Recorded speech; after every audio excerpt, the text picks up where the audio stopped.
Please give her a warm round of applause.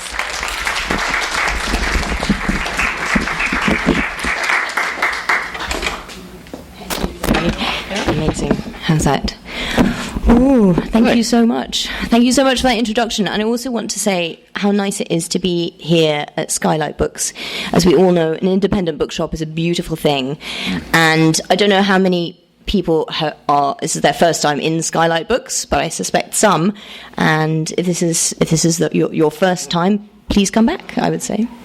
Yeah, and it's a real pleasure to be invited. I'm thrilled to be here to discuss Catriona's marvelous novel. I get to teach the Gothic novel, so I was just floored to be able to read a real Gothic novel written in the present. I can't tell you how happy it made me. It's powerful. You'd have to ransack all 200 years of the Gothic history to find all the right adjectives, I think, to describe how awesome this book is. So I'm really excited. So what we thought we might do is start a little conversation, chat a little bit, and then perhaps Kat might do a little reading, and we would have a Q&A at some point where all of you could ask your questions, which I think would be a nice format. All right, so there's so many things I want to talk about with this book. But in general, I thought it might be helpful to say a little bit what the Gothic is, right? The Gothic is a genre that is about thinking about the influence of the past on the present, and the fact that the traumas of the past, the legacy of things that have happened, the legacy of what people have done is something that is hard to escape. And so with that in mind, I thought a first question I'd like to know, Kat, is, if you think about the place we're in today, I think right now, politically, internationally, we're in a place where people are really struggling to come to terms with things that have happened. There are people who want to return to the past, other people who are terrified that the past is returning to the present. And I'm just kind of curious how you feel this novel, maybe your interest in the Gothic resonates right now.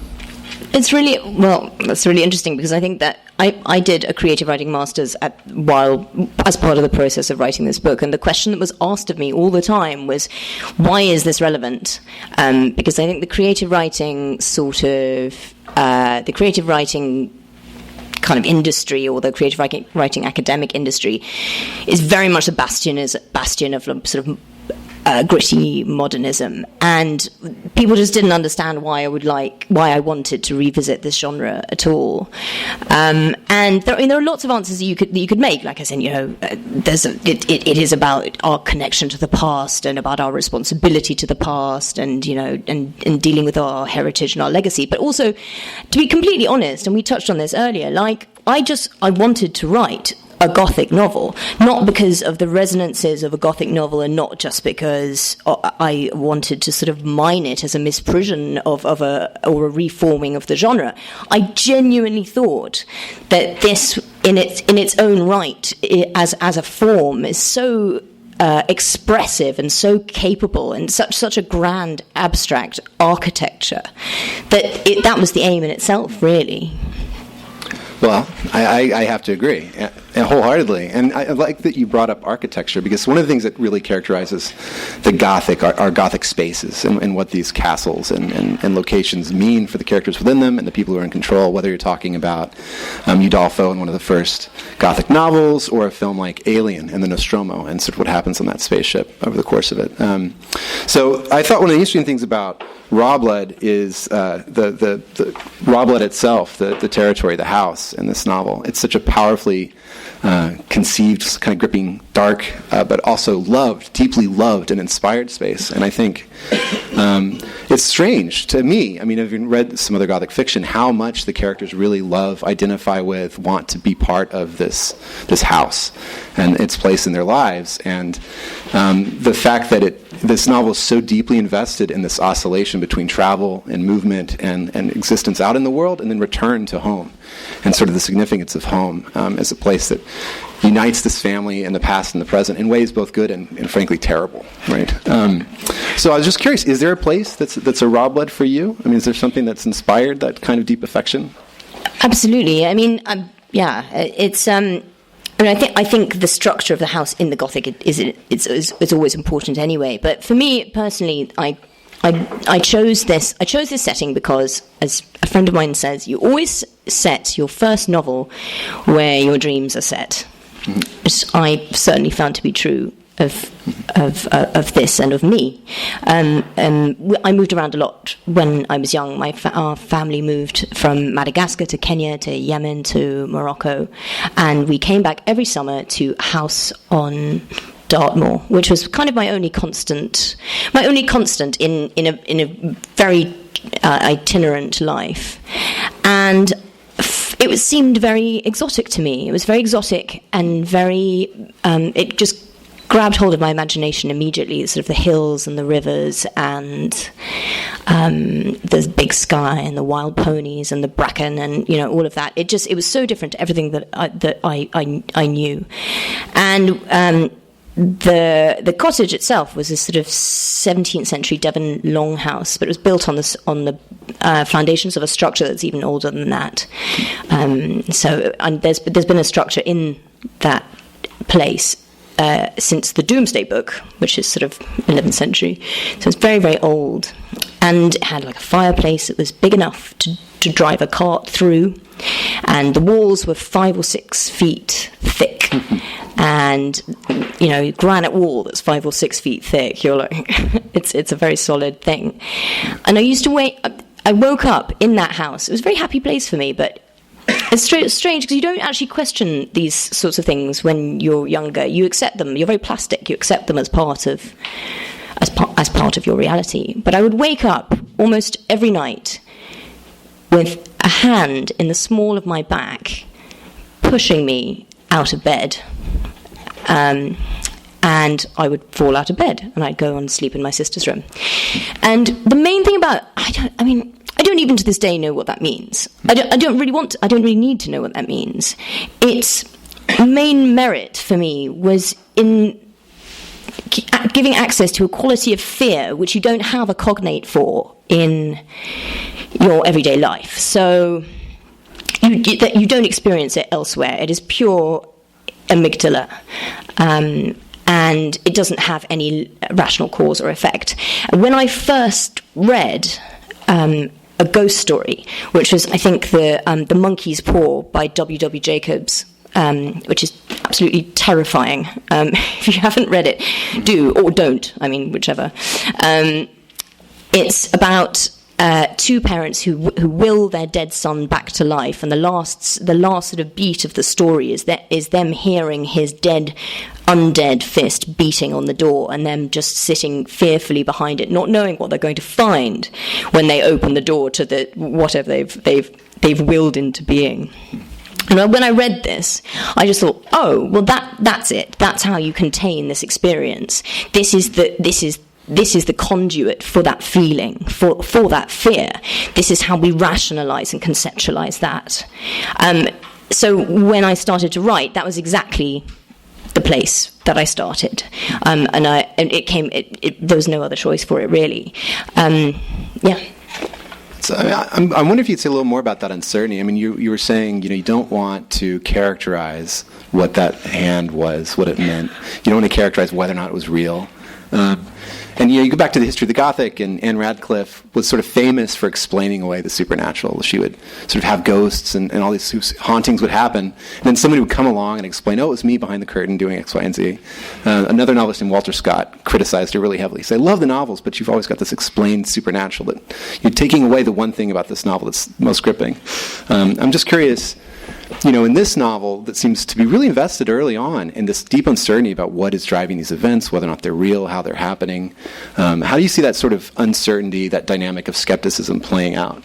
Well, I think you have to have... Sorry, I'm having real trouble with this. I think you have to have skepticism in order to create the uncanny. I think you have to have you have to have doubt in order for things to be frightening.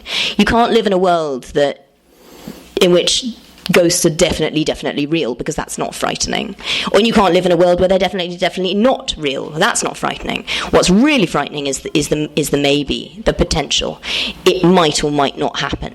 And this is a very obvious dynamic that all uncanny literature and after that horror films work off is what might happen, not what will or what won't.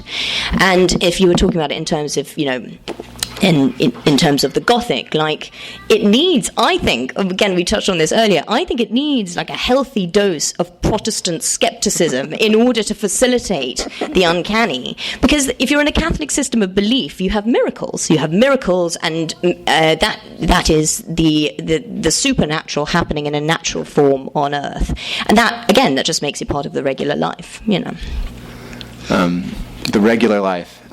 So another thing I was really curious about in reading this novel is the place of the modern, like the place of modern technology in it, because the way the Gothic normally works, it's you use the modern and the modern technology to get rid of the demon, to fight the monster, and if this anxiety of the Gothic is you're going to get dragged into this terrible past with all of its witches and magic and ghosts, the location of the present, the return to the present, is this super stabilizing moment. And you think about like a novel like Dracula, for instance, the Lords of Light defeat Dracula because they have like guns and mimeograph typewriters and a telegraph, right? And they can use these modern technologies to fight the vampire. In this novel, it doesn't work that way at all. No, because you return to the present, which is the First World War, which is the most destabilized, huge seismic event that uproots, the early 20th century. So, yeah, modernity is frightening as well, though, isn't it? I mean, the modernity has as well, I was talking about this earlier with someone, which is that, if you look at medicine, every single advance in medicine has been made at great and hideous cost. For instance, in the novel, there are some scenes which people find upsetting, which are about animal experimentation. It's always seemed remarkable to me how willing we are to forget how much we benefit from and stand on the shoulders of these really quite gruesome and horrible things.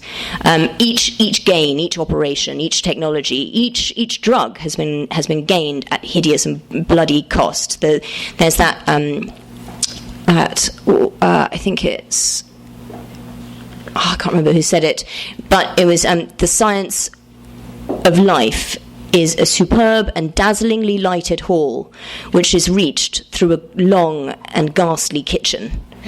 So I'm really interested in that, because we have a little mental sleight of hand of forgetting that we perform every time we benefit from something, or just that we embed it in our way of being, which is to forget how horrible, at what cost we have gained our security, our safety, our advances. Wow, yeah. I mean, that gives a really different way of reading a novel like Frankenstein, actually, because it's usually read as sort of a morality play to some degree. But I think I could definitely see it as about sort of the cost of progress. So I think one last little question here. I'm just kind of curious. You've really only got maybe one true villain, I think, in this novel, roughly. You've got a lot of characters who do terrible things. Wait, who do you think the villain is? The Doctor. Do you think? Oh, well, okay, go on. Yeah, no, you're right. Not. He is. No, he is. He's not. I don't know. He's not an object of sympathy. No, you're right. He's the only one you don't get a window into either. Yeah. Yeah. But and he's terrible. Yeah, he's terrible. Anyway, but the rest of the characters, they do terrible things, but they're deeply, deeply sympathetic, engaged objects of sort of affection as well as sympathy. So I'm just kind of curious which of these characters you sort of sympathize with the most. I find that the nastier or the more flawed and the more mistakes they make, the more I do sympathize with them. So all of them, I would say. I mean, I like the fact that they make repeatedly the same mistake, and it's a mistake that they've been told not to make over and over again. Just for those who haven't read it or started it, the premise of Rawblood is, or The Girl from Rawblood, is that there is a ghost that haunts a family through the generations in their ancestral home at the eponymous Rawblood, and they are taken by her and killed. They die of fear at seeing her, but she comes to them if they marry or if they have children. So it's a very inefficient parasite, really. It just dwindles. The family dwindles and dwindles until the novel opens in 1910 with just two people left, which is a father and his daughter Iris, who's our protagonist. And sorry, I forgot your question. Oh, sympathy. Oh, sympathy. Concern. Well, I think that what seemed remarkable as a writer to discover is that every time I created a character, they kept on making the exact same transgression that they'd been told not to make. So they were told that if you fall in love, or if you have children, or if you get married, or if you in any way basically make a gesture towards the continuation of life, you will die. And they all do it, like every single one. They either sort of push their knowledge of the prohibition down, or they blatantly flout it, or they forget about it, or but each one of them has this strong an engine inside them, which is to love, really, to love and to participate in this sort of great stream of life. So, and I'm often surprised when people say that this is a very depressing or a sad or a kind of pessimistic book, because I don't think it is. I think if anything, it's incredibly optimistic about human nature. We've got we've got the will inside us, the will that makes the seed want to grow into an oak. We just keep on fighting. Yeah, I agree. I mean, I think love is really at the center of the book, and it's really powerful. I mean, it drives all these characters in this irresistible and optimistic way. And it's a beautiful thing. Yeah. Well, thank you. I'm glad that came through. Well, maybe, rather than me asking questions, you might want to take a second and share some of the wonderful prose. Yeah. Okay, you get to choose. So, all right. So you can have first love, first meeting, first love, or you can have a ghost in a cave, or you can have first love but over an autopsy. Good choices. All right, so first love, which is at the very beginning of the book, which is meeting on the moors. Hands up. Not so many. Okay. Ghost in a cave. A few more. Love over the autopsy table. Everyone. Yeah, that's what I thought. Every time. All right. I first laid eyes on Alonso the day we laid knives to our cadavers. Memory has played a curious trick in the intervening 20 years, for I recall it as if it were a tintype. The image is inert and dull-coloured, perhaps because the memory lives in my intellect and understanding, rather than in my eyes. There was no horror in that room. I was put in mind of York Minster, which I have seen once, and the cool effigies that lie there in the sanctified air. The corpses were washed and bound in cheesecloth. There was little in the waxy figures before us to revolt. They lay like brides, each on their bier, the white forms barred by a little sunlight that strayed through the echoing windows of the hall. We set to work with stentorian tones of the lecturer in our ears. We began on a leg. The shape, the roundness of the calf, the muscles preserved so tight and solid beneath the waxy skin. There is a peculiar pleasure to it. The knife went in, the dermis and layers of muscle were revealed like a flower, petal by petal. There were such colours and shapes I had not known. The muscle is a rich purpled red, encased in marbled flesh the colour of a baked salmon. The sinews and tendons are white with a yellowish tinge. The component parts lie tight together in symmetry, as if designed by a master craftsman, bound and run through by the lacework of corded vessels. The graceful long saphenous vein, from which other veins branch like winter trees against the sky. The rippling surface of the gastrocnemius muscle. I was bemused by the vomiting and the distress that was engendered in my fellows. Unclothed, these forms retained their modesty. They were not awesome, but simply the carcasses of man, sloughed away when need for them was done. The corpses were strongly preserved in formaldehyde. Their flesh bore little relation to that of a living being. There could be no kinship to oneself. I could not think, there but for grace go I, or one day I shall lie thus. Perhaps I should have thought these things.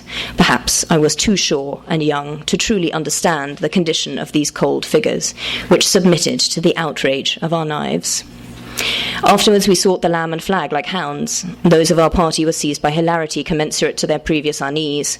These young men shed their fear and talked loudly and bravely. Beer went down and so did gin. Faces grew rosier, lips wetter, eyes brighter.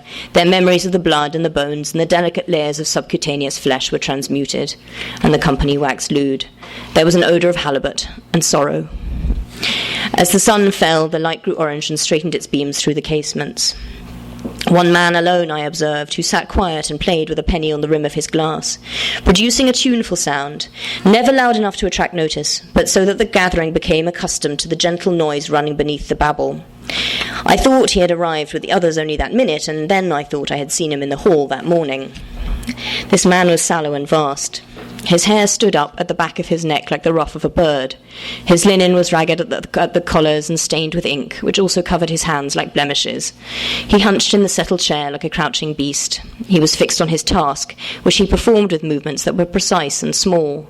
The great fingers manipulated the penny with a dexterity that confounded the eye, that ran supple and light around the dirty rim.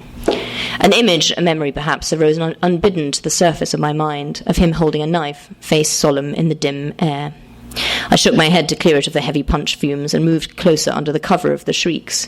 One bright spark had donned the tavern madam's bonnet and was discoursing in a theatrical voice on her pullets and spiced wares for sale, and this was enough distraction for the company, who rocked with laughter. As I moved my stool, I was clumsy, and I made a business of it. The wooden legs screeched on the flags. The penny man lifted his eye to mine. It was that of a blackbird, bright and deep, like a glimpse of the bottom of a well. His finger sent the coin singing once more around the rim. "They hear it," he said, "but they do not mark it. It is a constant. They have accustomed themselves. But if I increase the pitch so," he poured more ale into the glass, and it sang out higher, "and so on, eventually the glass will shatter. That they will note. There will be a great fussing with cloths, and restitution, and a new glass, as if it were a surprise. But the warning has been sounding," he made the glass sing again, "all along. Do you understand?" I do not, I confess. I was held by the lights that moved in his eyes. "It is so that death sits beside us every day, until it is forced upon our notice.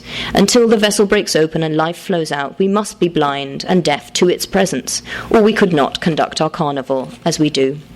He gestured at the youth who entertained the company. That individual was now bright red, the bonnet lay askew over one eye, and he had begun a series of high kicks, as the Parisian dancing girls do.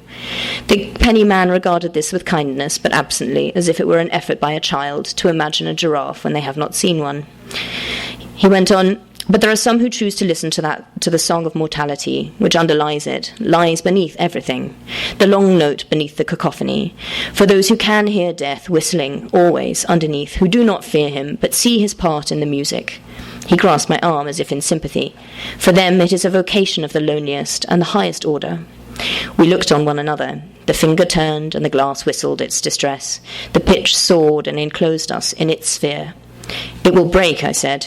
"Not it," he said, "not yet." I offered him my hand then. I told him my name.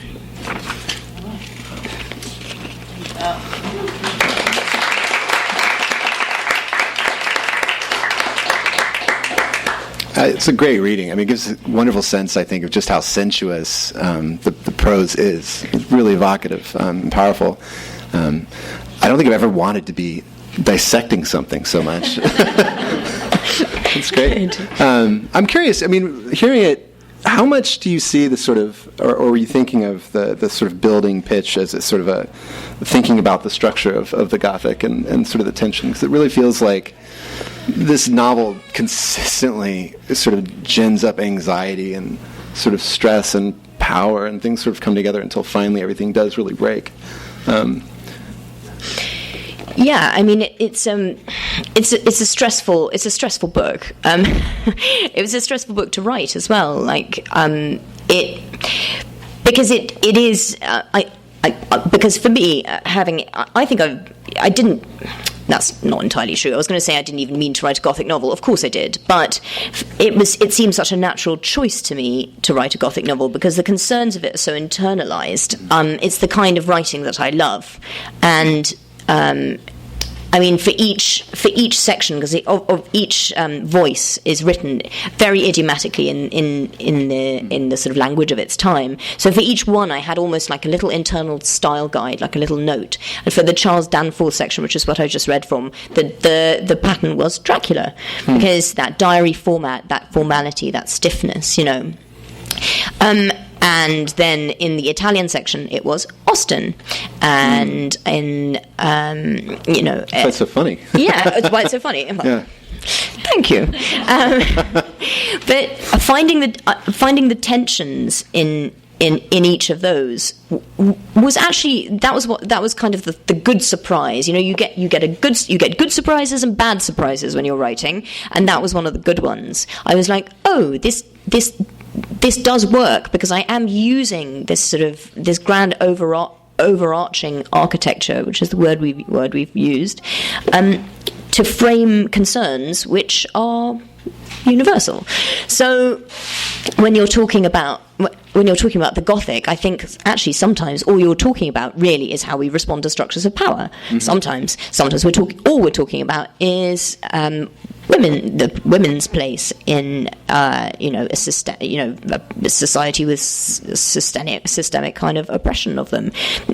And all of these things are, I mean, I don't think anyone could hold up their hand and say, well, these are problems we've eradicated from our society today. I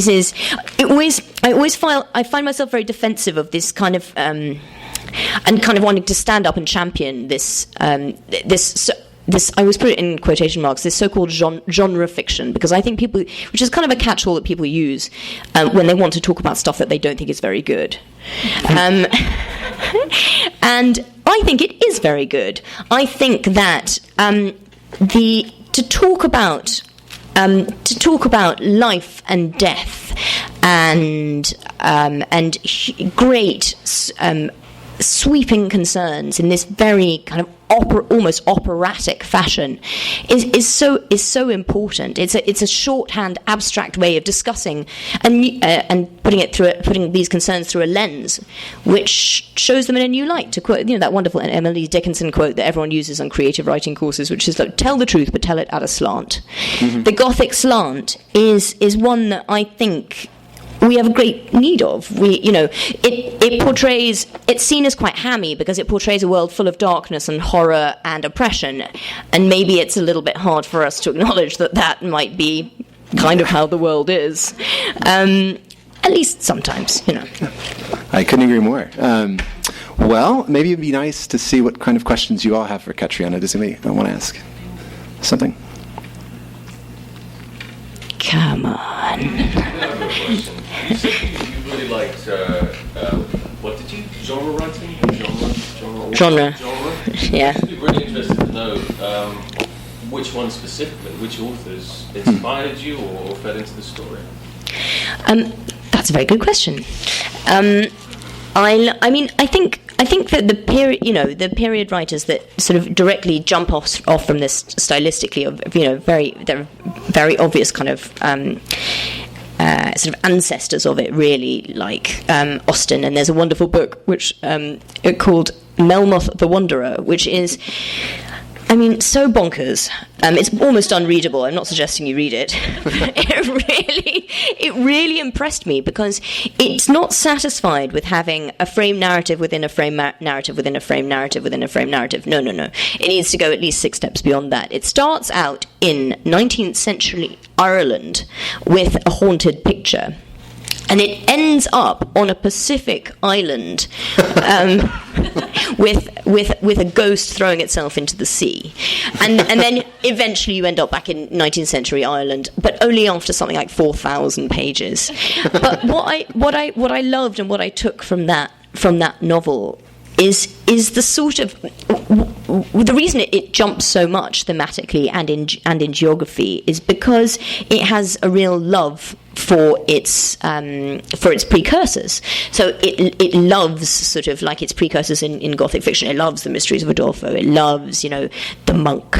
It has a real love affair with literature, and it's trying to cram it all in at once. And that's a sort of hallmark of the Gothic is kind of containing itself. Not only in terms of plot, like you don't just have a buried body, but you have all of its kind of all of its sort of like memories of canon buried in the text as well. So I love that. In terms of like, I love ghost stories. I love particularly, like, I don't know if you know Kelly Link, who is a fantastic short story writer. She was nominated for the Pulitzer last year, and her stories are.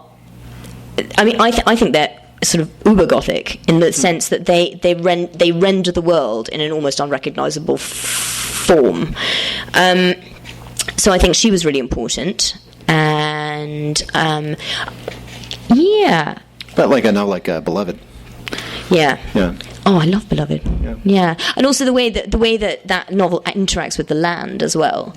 Like it is written into the land, and as the land is written into the book. Mm-hmm. Yeah, that was fantastic. Yeah. Some other questions? I like the way you use Animals. A lot of people don't like the way that animals get treated in this book. Pushing that aside, you have lovely animals in that. Yeah. Well, the animals. I'm so sorry. Hold on. Let me get this. The animals become like. The animals often. I think actually Iris Murdoch does this a lot, where the animals become a sort of surrogate for the human character's feelings. You know, you talk about if you use the animal as a sort of to create a sort of like pathetic fallacy, but also you're talking about a time and talking about a place where animals are, animals are a big part of life, and maybe which they're certainly not in my life, in my modern life in the same way, but and actually it was one of those things that I had to be really careful about, because I found my own love of Dartmoor and my own love of like horses coming into it. I was like, you can't let your own sort of preferences kind of contaminate it too much. I always have at the front of my mind when I'm writing things like that, the Iris Murdoch quote of, "Bad writing is filled with the fumes of personality," because it is. And I was just like, I can't, if someone loves their horse, it can't be because I once loved my horse, although I did. It can't be because of that. It has to be the character. It has to come from a more sort of like elevated kind of independent place. Yeah. People talk about the pathetic fallacy is a fallacy, right? And I guess it is if you're talking about like a thunderstorm. Yeah. Thunderstorms don't have feelings, but I feel like there's a way in this novel that the emotional investment in the animals becomes a way to sort of open up insight into their nature, like the difference between how a horse feels and a rabbit feels. I think they don't feel the same way. They don't, and also I think it's all, there is certainly, it's a great concern in the book about our responsibility of how we treat the world around us, and how we treat the natural world, and how we treat others, and particularly how we treat those who are powerless in our care, and that certainly includes the animals, and some people are very, very culpable. We all are a little bit. Is there a question? Yeah. Yeah, I was just curious. I mean, the idea of writing a novel is so overwhelming to me, and I'm just so interested in where it all starts, because when you're talking it sounds like it almost revealed itself to you when you were writing a gothic genre piece. But was it like a character, was it the place, was it an image, was it like, where was the sort of seed for you of this? Well, I started with the 19th century section, so I wrote a self-contained 19th century ghost story first, and then I realised that actually I wasn't quite finished with it, because I wanted to use the ghost in different ways. So I did another one, and I did another one, and 6 years later I had a novel. I mean, it's tough. Like, if I don't think I would have written it if I'd known how long it was going to take. I genuinely don't. I think I would have probably gone and had a sandwich or something. Like, it's hard, and most of what you write every day doesn't make it in. So you sit there and you write and you write and you write, and there's something particularly self-defeating about a day when you're just, you've done, 2,000 words, and you just think, well, almost maybe 3 of those words will actually make it into the finished version of whatever it ends up being. It's a constant exercise in not just revision, but almost like distillation to such a degree that you have to produce, the volume you have to produce is almost ridiculous compared to what you end up with. I think that you can waste. I certainly did. It was my first novel. I taught myself to write while writing this novel, and that is obviously mostly to the novel's detriment, because I made all my mistakes in it. And when you go wrong, you can go wrong for years, and not really know you're going wrong. And so it all takes time. And then actually, I think most of it was written in rewriting, really. So I finally, at the end of the 6 years, had this huge, well, about 5.5 years, had this huge book that I just didn't know what to do with, I very, very luckily found myself a very nice agent who just went, well, this is not, it's not going to work. And I was like, really? No. 6 years? No. And he just said like three. He didn't say that much. He said like three things. He said, why don't you do this and this and this? And I did. I was like, oh, I see. And in 3 months, I think it completely transformed. And you do get this. Most of it is just hideous. I mean, hideous. You sit there, nothing happens. It's terrible when it does, and you're bad, and you just feel terrible about yourself, and to be honest, everyone else in the world too. You're just like, I'm no good, but nor any of you. So, and then you have this glorious golden moment. Where it all comes together. It comes together, and you suddenly realise what it's about and what it's meant to be, and you form it into its final incarnation. And you just think, well, why on earth couldn't I have done that earlier?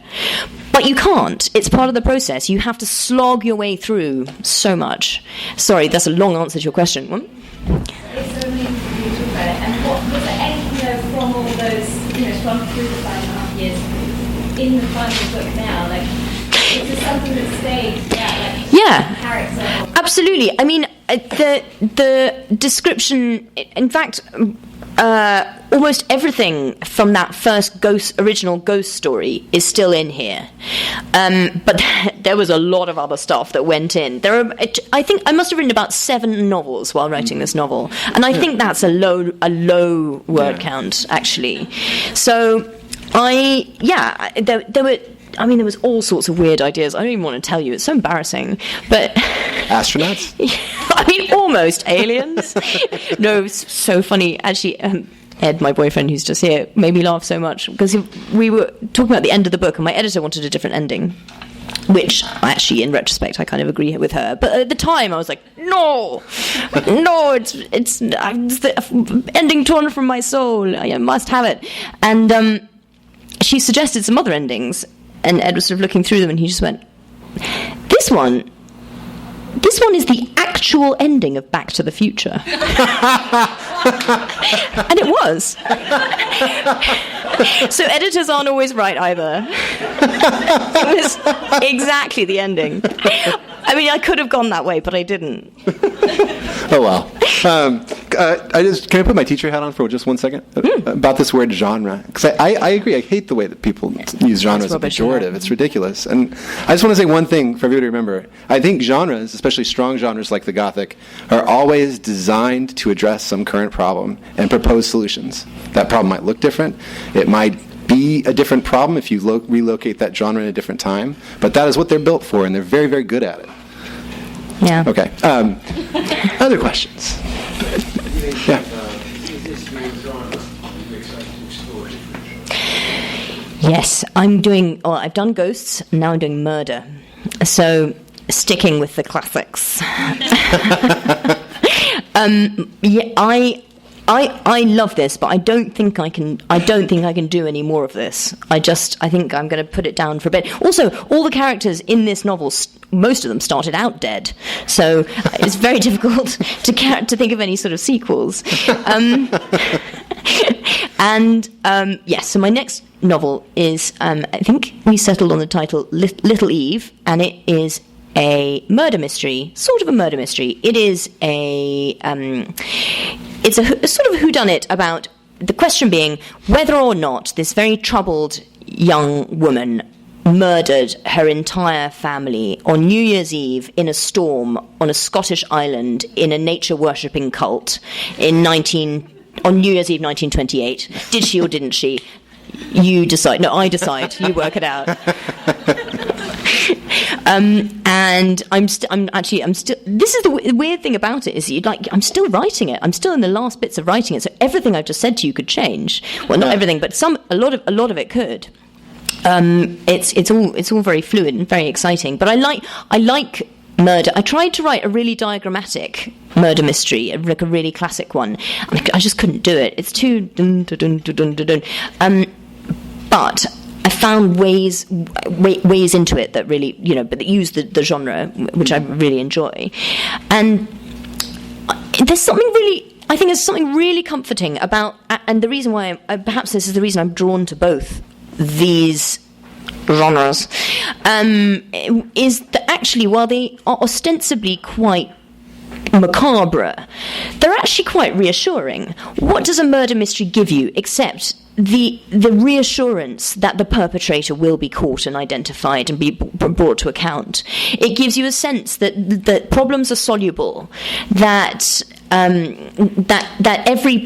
every crime has a culprit, and that culprit can be uncovered and punished. In the same way that ghost stories, actually, what they're actually giving you is a comforting affirmation that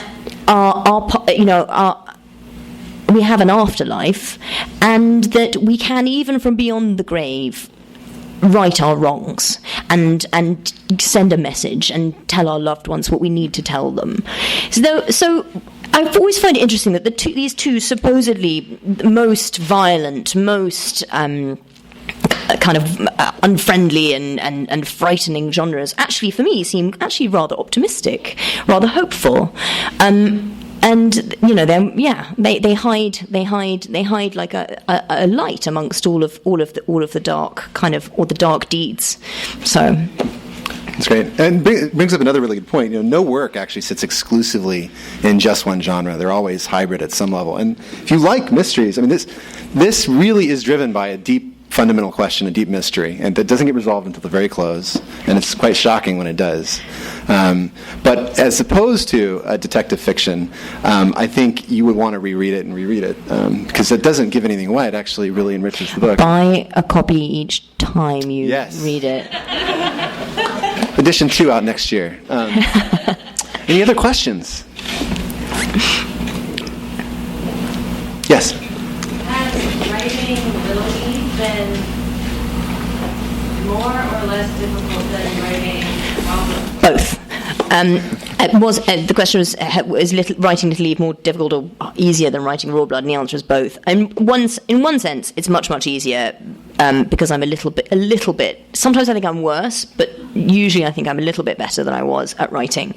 But on the other hand, with this, if I got fed up with it and I stopped believing in myself and I just hit a wall, I could put it in a drawer and forget about it for 6 months at a time, and no one would know the difference. And that's a very reassuring place to be. But it also makes you procrastinate like nothing on earth. Like you're not accountable to anyone. Whereas with this one, I know how much time I have had, which is 2.5 years.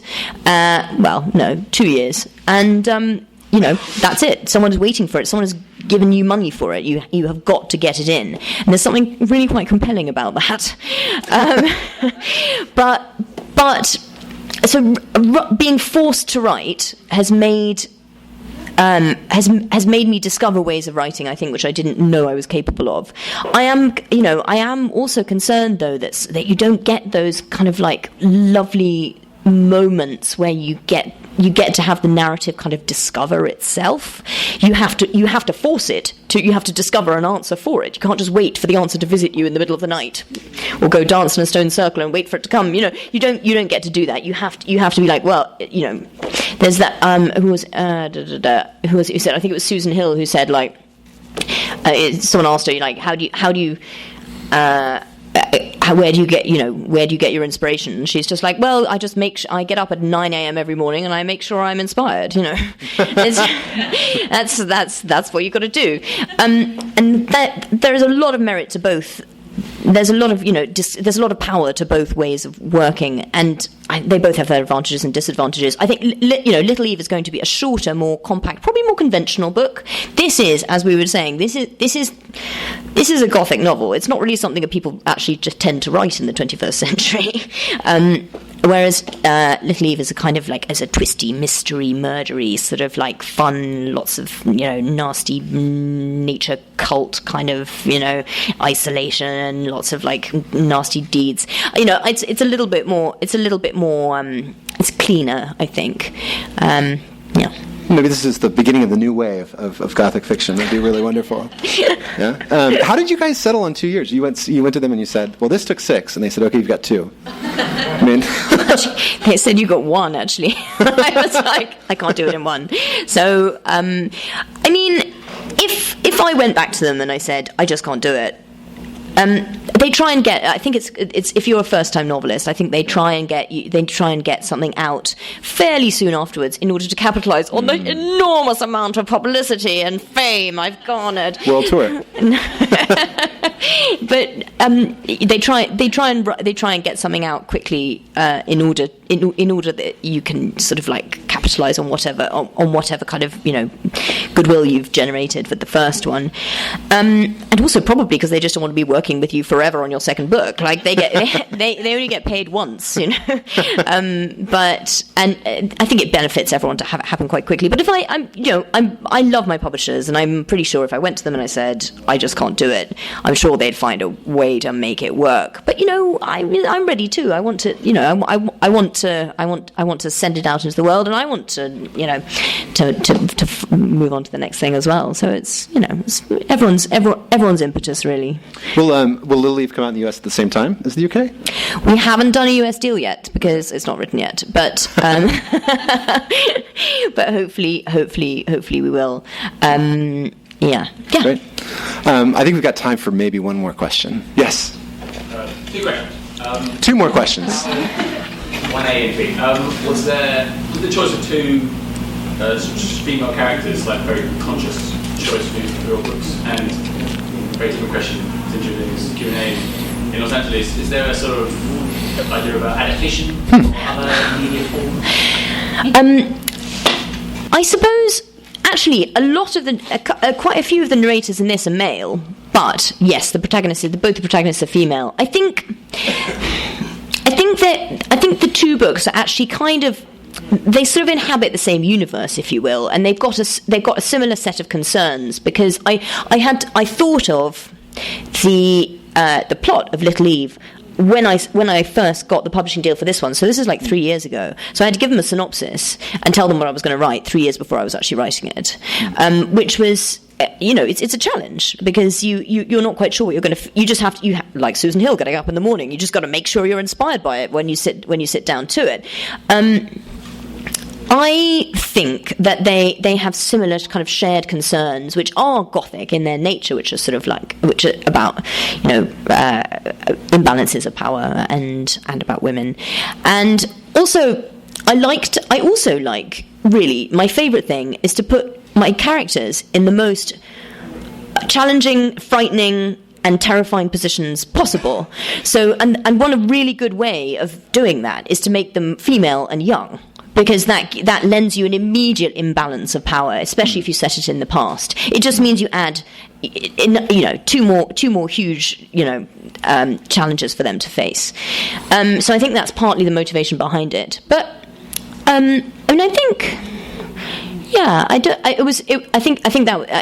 that was kind of behind the choice. As for adaptation, we did. Yeah, well, the rights are available. We had some sort of, we had a few kind of options on it in the past, on Rawblood, that is, and but these things take time. And I think actually the trouble with this is it would be so expensive to make, because it's like quite a lot of different huge set pieces. The next one I think would be it's more contained. It's more of a chamber piece, so maybe that would be easier. But you can't, although that is a hugely helpful thing for an author to have. You can't really think about it when you're writing, because it's just sort of the death knell. Really, it just sort of freezes you and gives you all the wrong priorities. Great answer. All right. Well, I think this was a wonderful conversation, and could we all give a round of applause for Catriona, a wonderful novel? Thank you so much for coming. Should we have another round of applause for Devin for moderating so brilliantly? You've been listening to the Skylight Books author reading series. Don't forget, you can listen to this and all our other great podcasts at skylightbooks.com. Thanks again for stopping by, and we hope to see you soon.